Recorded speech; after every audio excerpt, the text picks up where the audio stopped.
gracias a la red de Riaices por permitirme interactuar con ustedes en estos minutitos para hablar de un tema que es vigente, se puso en la vigencia y no precisamente por la pandemia, lamentablemente sucedió en la pandemia, pero que tiene que ver con la incorporación de tecnología en los procesos de enseñanza-aprendizaje. Y titulé la intervención como hacia un currículum híbrido de aprendizaje, el modelo IV. Ahorita les voy a explicar por qué lo denominé IV. De entrada, decirles, bueno, cada semana nosotros, a partir de marzo, vimos que los tomadores de decisiones, los rectores, salían y declaraban que se movían a un modelo híbrido de aprendizaje. Y cada vez que escuchaba yo esta declaración en rectores en el contexto nacional, en el contexto internacional, me preguntaba yo si alcanzaban a dimensionar lo que estaban declarando como tal. Y cuando escuchaba yo su discurso, me daba cuenta que ellos apostaban a un modelo híbrido porque tenían tecnología, y de manera particular porque le apostaban a una plataforma tecnológica en su institución. Pues nada más distante de moverse a un modelo híbrido que eso, que contar solo con tecnología. Pero ¿qué es una modalidad híbrida? Una modalidad híbrida es un tipo de amalgama entre presencialidad y virtualidad con fines educativos. Aquí, como una amalgama, esa amalgama que nos ponían hace años en los dientes, que era combinación de plata, estaño, cobre, zinc, y que si lo utilizamos como analogía, la modalidad híbrida es resultado de esta combinación de dimensiones que tienen que ver con la parte tecnológica, sí, pero con la parte de infraestructura, la parte administrativa y la parte pedagógica, que no solamente es cuestión de tecnología, el de moverse a una modalidad híbrida como tal. Y también con el paso de los días, pues, y bueno, no precisamente en el contexto de la pandemia, en las últimas décadas, he visto que se ha puesto el foco en la discusión en las diferentes modalidades educativas, ¿no? Se habla del e-learning, b-learning, m-learning, z-learning, cuando el foco debería de estar en el learning, debería de estar en el aprendizaje. Pero para entender esto de la hibridación, habría que considerar, desde qué paradigma estamos entendiendo la hibridación del currículo. Si nosotros nos vamos al paradigma de la presencialidad, por ejemplo, ¿sí? Nos queda claro que desde el paradigma de la presencialidad, el fenómeno educativo sucede en un lugar específico, en espacios cerrados, con horarios, con uniformidades, con controles, etcétera, etcétera. Pero que el paradigma de la virtualidad, ¿sí?, atiende más a otros aspectos, que no necesariamente esos, atiende a los aspectos de ubicuidad, de asincronía, de flexibilidad y de acceso al conocimiento.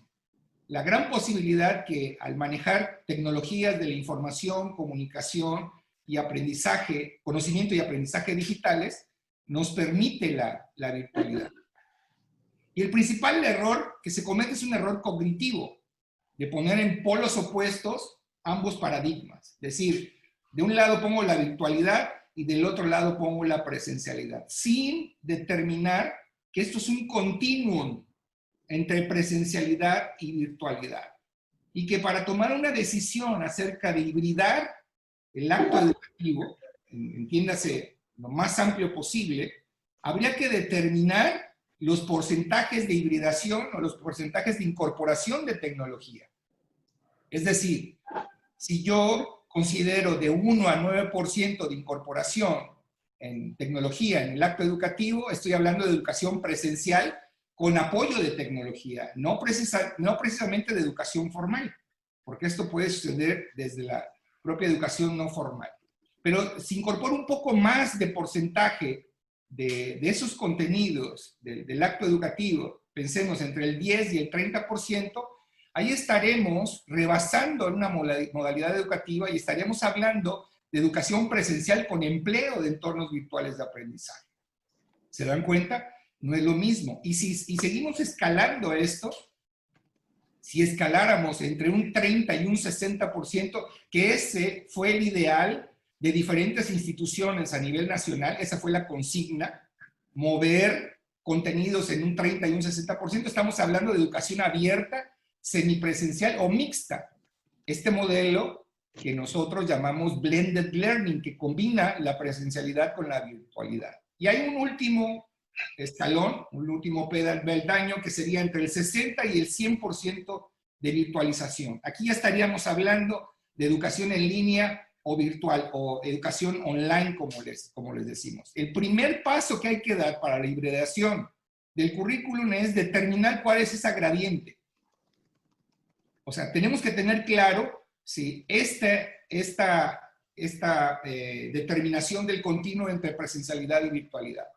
Y luego el otro aspecto, que aquí sí me va a costar un poquito más de trabajo explicarles, y que mejor les comparto la pantalla, tiene que ver con esto que estamos viendo acá. Ya determiné el porcentaje de hibridación, perfecto, ya dije que voy a querer que sea entre un 30 y un 60%. Ahora tengo que determinar 3 niveles en la hibridación.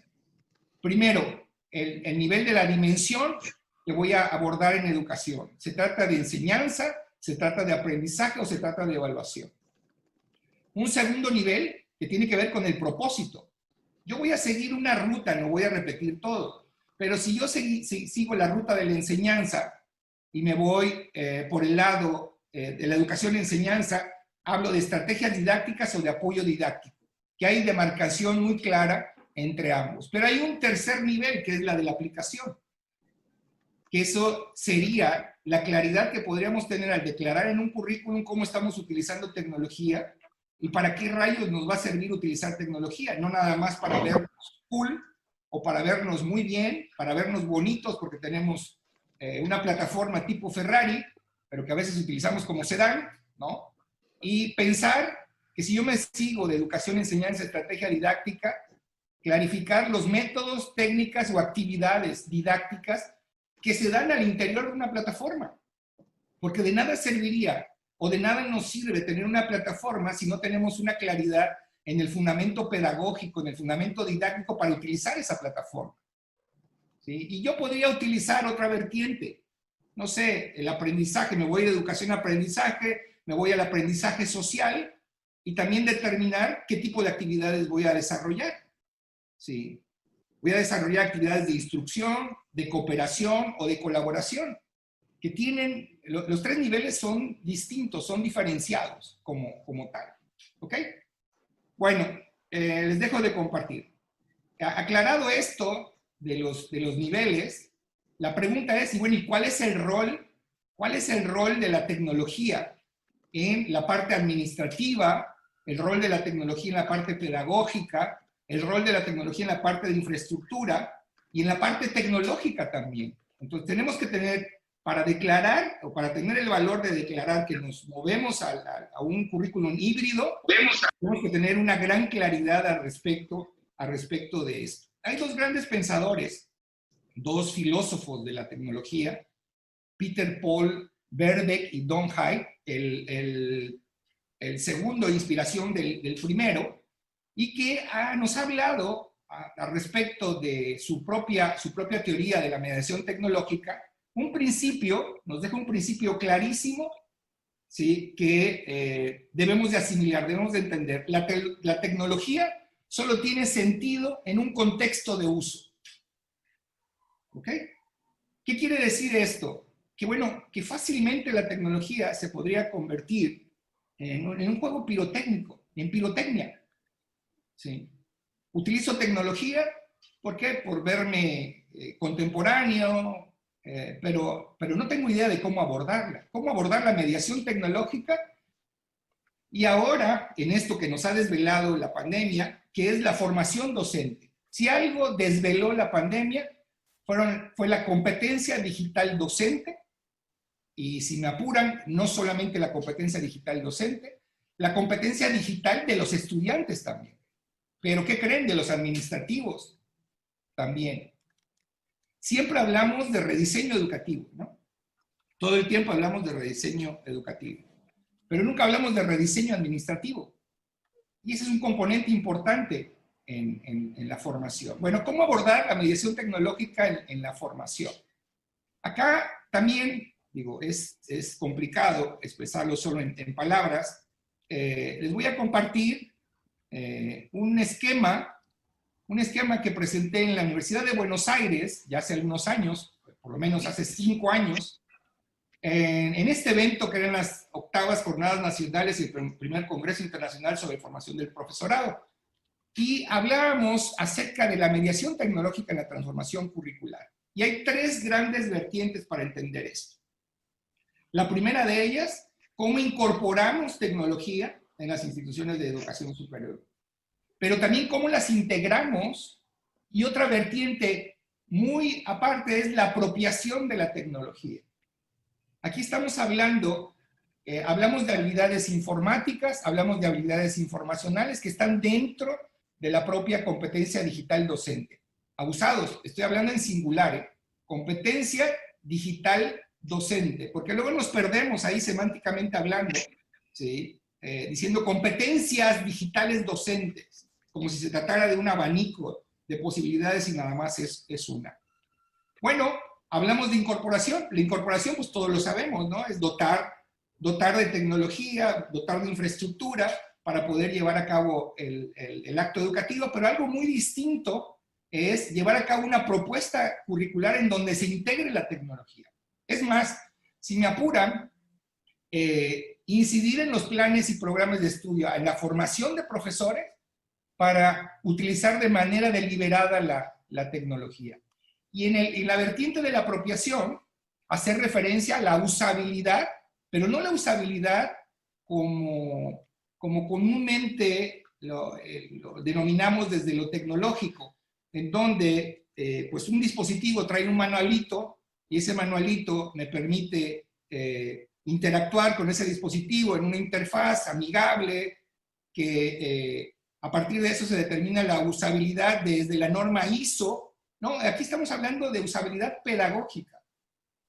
Es decir, ¿cuál es el fundamento para que nosotros utilicemos tecnología? Y miren, aquí vienen una serie de hipótesis que a mí en lo particular me agradan. ¿Qué entendemos las instituciones por competencia digital docente?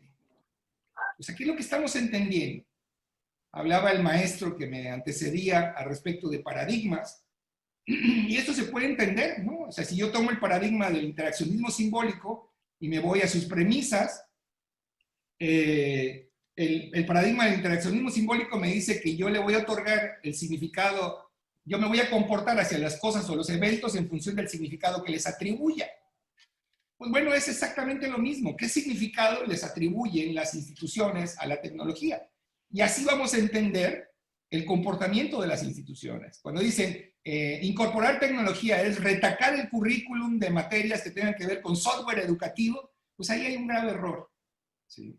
No se está considerando esas habilidades particulares que son transversales en la competencia digital educativa. El primero de las hipótesis que quiero compartir con ustedes es que el imaginario o conceptualización de competencia digital docente es confuso y cada modelo institucional lo interpreta de manera distinta. Afortunadamente, hemos tenido un logro significativo en estos últimos 5 meses, les voy a platicar un poco más adelante, en donde ya 90 instituciones de educación superior, que ustedes se imaginan el volumen de docentes que participaron, nos pusimos de acuerdo en qué entendíamos por competencia digital docente. Y cualquiera que se precie en hacer un diagnóstico, pues tiene que tener claro qué es lo que va a medir en ese sentido. Al rato les comparto la definición. La segunda hipótesis es que los recursos digitales disponibles en las instituciones de educación son subutilizados y por tanto su efectividad en los procesos educativos y administrativos es limitada. En una analogía entre el Ferrari y el sedán, o sea, tenemos tecnología tipo Ferrari que la utilizamos como si fuera sedán. Es más, la subutilizamos. La siguiente hipótesis es que la inversión, aquí va la parte económica, la inversión de capital económico y humano para el manejo de los recursos digitales en las instituciones educativas no retribuye proporcional en la gestión, distribución y generación del conocimiento científico. En pocas palabras, no hay una relación positiva entre costo y beneficio. ¿Sí? Díganme qué institución ha evaluado la incorporación de tecnología y sus efectos. Y bueno, queremos ver el efecto en el acto educativo. Pero más allá del número, de las cifras, de que ahora utilizamos la plataforma tantos miles, no, ver los aprendizajes esperados, si realmente ha impactado esto. Otra, siguiendo la analogía del Ferrari y el sedán, los Ferrari tienen su manual, ¿no? Para utilizarse, increíble, ¿no? Pues lo mismo sucede con las instituciones, deberían de tener su manual, ¿sí? Porque no existen estrategias o políticas institucionales que regulen el uso de recursos digitales como la infraestructura para la gestión del conocimiento. ¿Ok? ¿Qué otra hipótesis? Bueno, que las IES no atienden de manera deliberada a la disminución de la brecha digital, por el contrario, estimulan su crecimiento. Y esa es una reflexión muy seria, ¿no? Estamos hablando de perfiles de egreso. Nosotros estamos contribuyendo como institución a abrir esa brecha digital en lugar de cerrarla.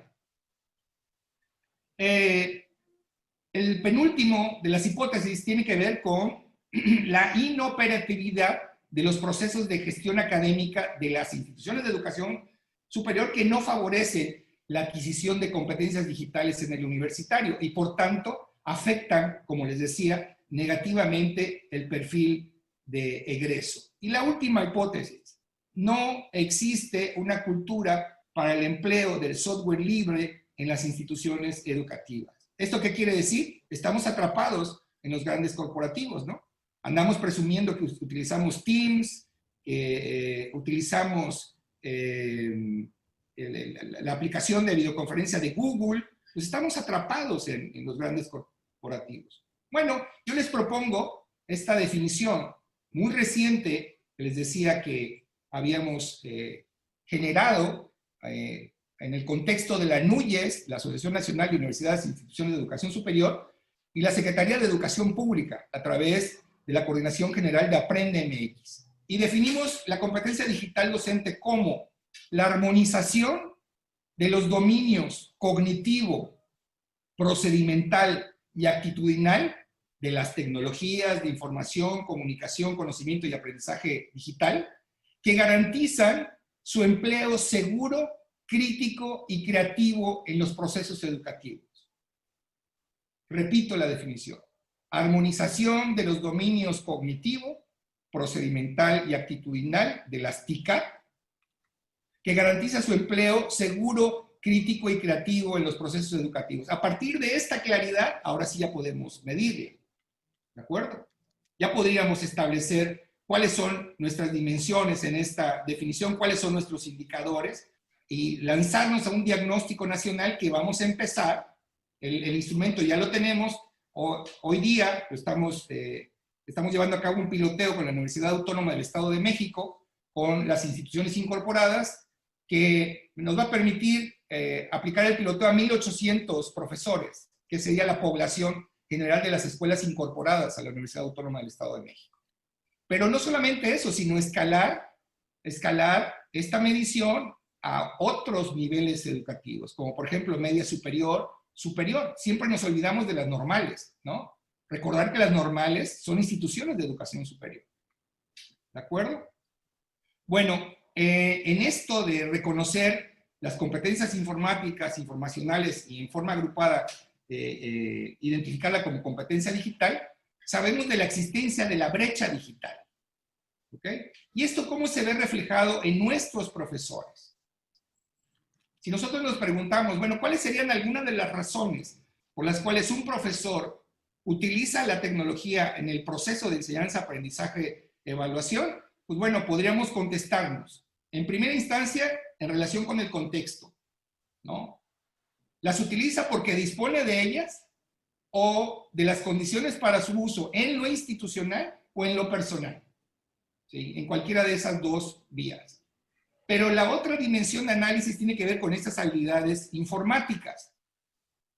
¿A qué nos referimos? Que el profesor sabe manejarlas y por tanto, aquí hay una relación de causa-efecto, tiene disponibilidad para su empleo y la grada y también no le generan temor. Aquí hay un grave error que hemos venido heredando desde que salió con su vacilada el señor Mark Prensky al hablar de nativos digitales e inmigrantes digitales, decir que esto es cuestión de edad, ¿no? Que la tecnología tiene que ver con la edad y que la mayor disposición va a ser entre menos edad tengan. Digo, ya, discúlpenme, yo soy modelo 62 y soy apasionado de la tecnología. Y tengo esos hijos, me da risa los términos de millennial, ¿no? Se supone que tendría yo 2 hijos millennial que vienen a preguntarme a mí cómo utilizar tecnología. Pero no solamente eso, yo les pregunto a ellos también. ¿Ok? La tercera vertiente, las habilidades informacionales. ¿Por qué puede usar un docente la tecnología a partir de las habilidades informacionales? Bueno, porque sabe de qué manera podrían apoyar su labor profesional. Esto es, primero, conoce qué tecnologías de información y comunicación contribuyen con su actividad docente, pero también conoce qué tecnologías de información y comunicación asociar con los contenidos de su materia. Ah, pero ¿qué creen? Además, conoce la existencia de los recursos abiertos y libres y sabe cómo integrarlas en su planeación didáctica, lo que va a llevarle a facilitar el diseño instruccional. ¿Se dan cuenta? Entonces, esto no es que el docente rechace. Si nosotros hiciéramos un comparativo del de por qué los profesores utilizan o no la tecnología, nos podría llevar a este razonamiento, ¿no? Vamos a ver los escenarios posibles. Si tiene acceso a la tecnología y se ha desarrollado sus e-skills o sus habilidades digitales. Primero, en el primer escenario, que sería lo ideal, el profe tiene acceso a la tecnología, ya sea institucional o personal, pero ¿qué creen? También tiene habilidades para utilizar la tecnología. Un segundo nivel, tiene acceso, pero ¿qué creen? No tiene las habilidades, no tiene las competencias digitales. Y ahí hay perspectivas institucionales para resolver. ¿Cuál es? Pues capacitar a los profes. Y en el tercero, en donde no hay acceso, pero sí tiene habilidades el profesor. Entonces lo que hay que es dotarlo de tecnología. Y finalmente, podrían decir el escenario más catastrófico es que ni tenga acceso desde lo institucional o lo personal y que no tenga desarrolladas sus habilidades digitales. Aquí todo el mundo pensaría, pues vamos a exportarlos a la competencia, ¿no? A los profes. Y no es así. Ahí tengo 2 oportunidades institucionales. Primero, para capacitar a los profesores, ¿sí? Para capacitar a los profesores y motivarlos a utilizar tecnología. ¿A través de qué estrategia? Demostrándoles cómo la tecnología le contribuye en lo que hace profesionalmente hablando como profesor. ¿Ok? Muy bien. Me quedan 10 minutitos nada más. Continúo con algunos principios, ¿sí? Algunos principios que debemos de tener presente en la relación con el manejo de tecnología. El primer principio, la relevancia del empleo de tecnología en el salón de clases, llámense computadoras, tablets, software, internet, material digital, entre múltiples. ¿Qué es lo que lo hace relevante? ¿Qué hace relevante al empleo de tecnología en el salón de clase? Si nosotros contestáramos por qué, para qué, cuándo y cómo empleamos tecnología en el proceso de enseñanza-aprendizaje, lo que podríamos hacer es tener de manera clara y deliberada la incorporación en el currículum, pero, sin embargo, las respuestas no son visibles en la práctica docente. Hemos visto infinidad de videos, de situaciones que parecerían chuscas, desde mi punto de vista no es, porque están reflejando una realidad en el desarrollo de competencias digitales, en donde el profesor se frustra ante el manejo de tecnología, incluso se suelta llorando delante de la cámara por su propia inhabilidad, por su propia incompetencia para manejar tecnología.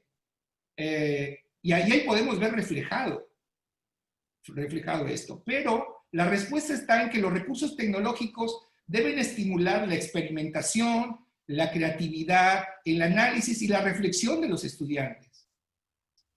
El docente debe desarrollar dichas habilidades para poder transmitirlas. ¿Qué quiere decir esto? Que aquí hay un componente cognitivo importante en la incorporación de tecnología. No nada más es utilizar tecnología por utilizarla. Aquí hay una triada, una trípode entre didáctica, cognición y tecnología, las cuales se retroalimentan de manera mutua, dando como resultado mayor calidad en el trabajo en el aula. ¿De acuerdo? Entonces, esta trípode nos va perfilando la fundamentación pedagógica, cognitiva del empleo de la tecnología. El otro principio es que el empleo de tecnología en el salón de clase en forma deliberada para el desarrollo de habilidades cognitivas. Es decir, que el profesor tenga claro qué tipo de pensamiento está estimulando en sus estudiantes. Está estimulando el pensamiento crítico, el pensamiento creativo, el pensamiento analógico, el pensamiento hipotético. Y eso tiene que ver con el propio diseño instruccional, ¿no? Déjenme ponerles un contraejemplo. Un profe llega y le dice a los estudiantes, miren, para la próxima clase vas a investigar las biografías de Miguel Hidalgo y José María Morelos y vas a redactar un reporte sobre las teorías de Newton y Einstein. Esta instrucción, ¿sí? Esta instrucción es análogo a esto. Ven a mi fiesta del copy-paste. ¿De acuerdo? ¿Por qué? Porque no se está estimulando de manera deliberada el pensamiento, el tipo de pensamiento de los estudiantes. Bueno, ¿y cómo hacerlo? ¿Cuál sería el ejemplo? Ese fue el contraejemplo. El ejemplo sería elaborar una tabla comparativa de las biografías de Miguel Hidalgo y José María Morelos empleando 3 criterios distintos. Y aquí es donde brinca el estudiante. Dice, profe, perfecto. ¿Y quién me va a dar? ¿Usted me va a dar los criterios? Por supuesto que no. Los criterios los vas a poner tú. Y esto no lo va a encontrar en la red. ¿Sí? El segundo ejercicio, analiza, métete en un proceso de análisis de las teorías de Newton y Einstein utilizando propósitos diferentes. Nuevamente, la pregunta, ¿y los propósitos me los va a dar usted? No, los propósitos los estableces tú. Y sería algo similar a esto, ¿no? En ambas tablas, en donde el estudiante, cuando compara las biografías de ambos caudillos, dice lugar de nacimiento, aporte a la independencia de México, ideales de plan y nación. Y en el propósito de análisis de las teorías, postulados de las teorías, áreas de conocimiento y aportes científicos. ¿Ok? ¿Se dan cuenta? De manera deliberada estamos utilizando la tecnología porque hay una estrategia didáctica. Les presento, ya les prometo que esta es la última plantilla que les presento, y que desde mi punto de vista es importante por lo que significó en su visión. Tenía un camarada hace algunos años que admiré mucho, que era el doctor José Silvio, venezolano. El doctor José Silvio tenía una perspectiva increíble. El doctor Silvio se podía adelantar 10, 20 años para decirnos qué iba a suceder con la educación en la relación con la tecnología. Chequen esto. El doctor Silvio lamentablemente falleció, pero en 2001, hace 19 años, dijo el doctor Silvio, el aprendizaje del futuro será más virtual, más móvil e inalámbrico. ¿Se dan cuenta? Eso es tener visión. Y eso es lo que yo quisiera en los que toman decisiones en respecto a las instituciones de educación. En ocasiones dicen, no, pues pobrecitos porque pues nunca habían enfrentado una pandemia. Pues lo mismo hay que decirle al secretario de Educación, ¿no?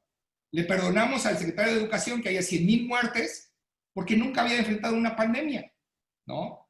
No, al contrario, hay que exigirles visión, exigirles certidumbre, exigirles toma de decisiones certeras, ¿sí? ¿Qué es lo que necesitamos en este momento? Hay algo que era para ayer que teníamos que abordar y hay algo que es para mañana.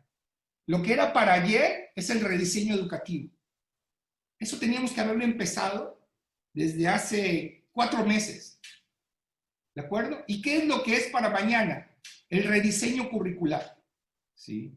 Entonces, en esa medida, si pensamos en cuál será la tendencia del aprendizaje mediado por tecnología, pues de manera sintética y parafraseando esta ecuación de la virtualidad de mi querido doctor José Silvio, la flexibilización de los sistemas, modelos y ambientes educativos, que atiendan esto que dijo hace 20 años, ¿sí? Y que, pues bueno, por cuestiones de la pandemia nos los puso en la nariz y pues nos dimos cuenta de que hemos ignorado la tecnología durante décadas. Por lo menos yo tengo 3 décadas dedicados a este campo de conocimiento y este campo de conocimiento ha sido ignorado.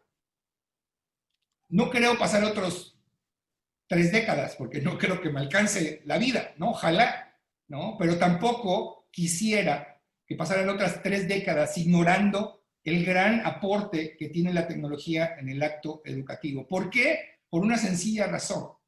El ignorarlo de nueva cuenta ya va a ser negligente. ¿Sí? Un tomador de decisión que no considere todos estos aspectos de la virtualidad, de la hibridación de experiencias educativas, va a ser negligente. Porque además va a tener una gran demanda social.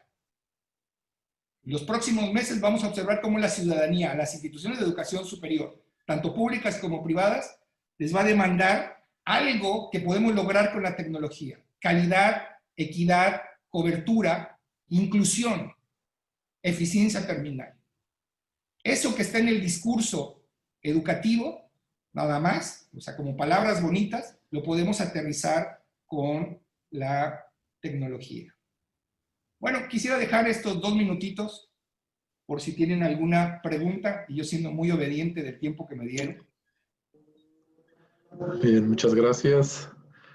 Agradecemos al doctor Rubén Edel Navarro de la Universidad Veracruzana. Con el trabajo hacia un currículum híbrido de aprendizaje, el modelo EUV. Esperamos alguna pregunta de los asistentes. Un comentario que la capacitación del profesorado debe ser primordial, una medida institucional, y así deberíamos asumir nuestro compromiso con los estudiantes preparándonos. Es un comentario. Completamente de acuerdo. Desde el grupo de la Mesa 1 de habilidades, saberes y conocimientos digitales, hemos preparado también un instrumento diagnóstico que tiene que ver para los responsables de capacitación y formación continua de las IES, y que en este momento está en curso ese diagnóstico. ¿Y para qué nos va a servir ese diagnóstico? ¿Va a decir una encuesta más? No.